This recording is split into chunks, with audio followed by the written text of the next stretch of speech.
Mama Yu lagi berjalan sama temannya Mama Yu. Udah kayak kakak sendiri. Hai, kakak Desi. Hai. Nah, kami hari ini lagi jalan santai. Ya, jalan minimal 45 menit tanpa berhenti, tanpa lelah, tanpa keluarkan keringat. Kemarin Mama Yu mau cerita tentang jalan ya. Jalan ini banyak manfaatnya. Apa aja itu? Salah satu adalah untuk ritmenya tubuh. Banyak orang yang tidak mengetahui di dalam dirinya itu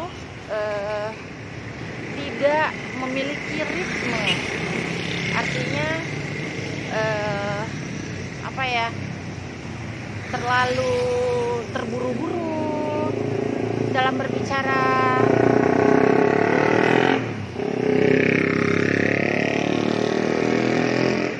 Melakukan sesuatu itu juga tidak ada kontrolnya. Nah, itu banyak terjadi juga, bukan hanya pada anak-anak spesial needs, tapi orang yang biasa pun akan mengalami permasalahan tersebut. Nah, salah satunya ritme. Jadi dengan kita berjalan itu, maka otomatis itu akan mendapatkan ritme dengan sendirinya jika ada koordinasi semua tubuh berjalan dengan baik. Contohnya apa? Contohnya koordinasi ketika kita jalan. Seharusnya nggak boleh pegang ini ya, pegang kamera, karena kita nggak ada orang yang ngevlog kita, jadi mau nggak mau saya pegang. Seharusnya ini harus tidak memegang apapun. Karena apa? Disitulah letak koordinasi kaki dan tangan.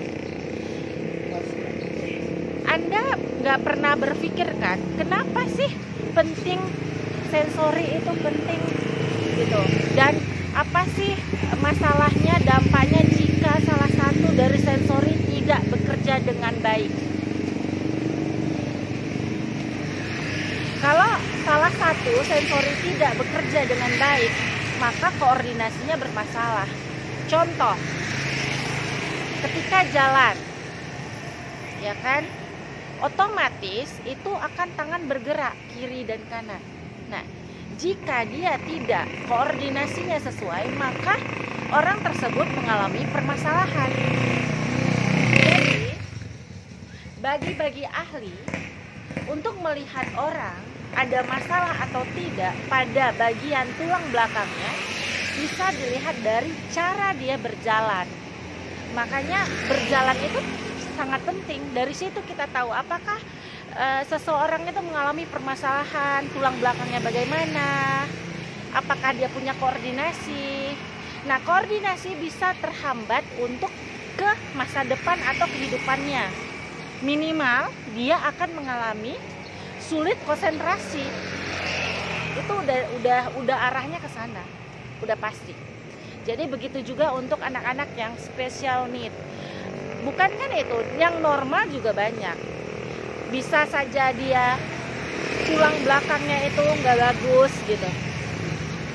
Itu akan menghambat sensori yang lainnya. Begitu. Dan di dalam berjalan, mengamati sekeliling. Jadi kita nanti akan tahu. Bagaimana seseorang itu bermasalah atau tidak. Dan di dalam jalan juga kita bisa mendapatkan inisiatif ataupun problem solving gitu. Bagaimana yang dimaksud dengan inisiatif atau problem solving? Ketika kita berjalan, kita melihat ada batu-batuan besar, maka otomatis otak kita merespon kepada anggota tubuh untuk mengelak becek ataupun batu. Nah, jadi dalam jalan banyak manfaat yang kita dapat untuk koordinasinya. Capek juga ya megang gini ya. Aduh, saya asisten nggak ada ya. Oke. Jadi dalam berjalan banyak sekali koordinasi mata, tangan, dan kaki gitu loh. Dan itu apa kaitannya ke batang otak? Kalau kita sudah merespon, kalau kita sudah merangsang neuron-neuron kita, anggota tubuh kita, maka itu akan menimbulkan neuron baru dan tergantikan oleh neuron-neuron yang rusak. Jadi otomatis dengan bergerak kita bisa menstimulasi otak menjadi lebih berkembang dan kita lebih meningkat lagi kemampuan kita. Baik itu secara lingkungan, interaksi, ya kan, inisiatif, problem solving, itu terkadang memang kita tanpa kita sadari gitu. Makanya banyak orang bilang, kenapa ya aku kok nggak berkembang ya gitu. Karena apa? Karena dia tidak bergerak, karena dia tidak merangsang. Salah satunya dengan apa? Ya simple, sederhana. Anda tidak perlu olahraga yang berat-berat, cukup jalan. Anda lihat ada batu, Anda mengelak. Anda lihat ada kendaraan, Anda mengelak. Anda lihat nanti ada hujan, Anda lari. Itu stimulus yang sifatnya respon, dan rangsangannya itu akan Anda dapat di kemudian hari. Begitu.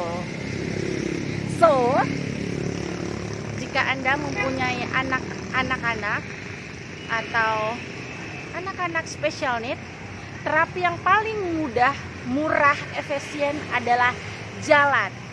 Tapi ingat, ketika Anda membawa anak jalan, jangan otak Anda yang mengarahkan, tapi harus dia.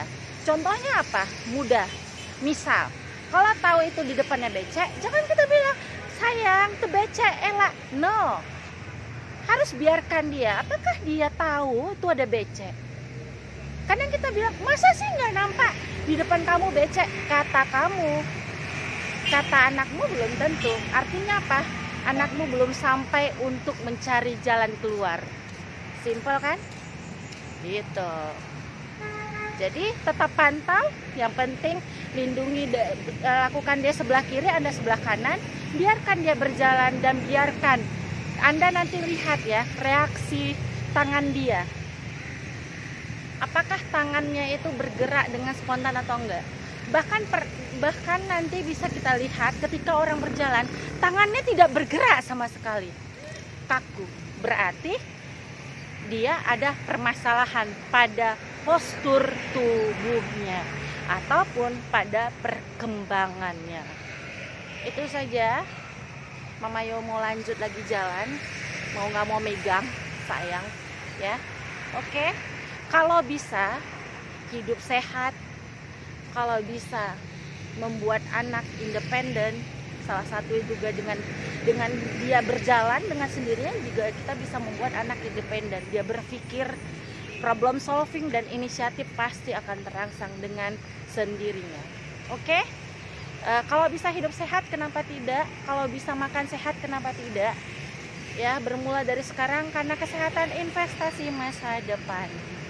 Oke, selalu wangi dan percaya diri dengan Alphard parfum masihnya. Assalamualaikum. Allah Hafiz.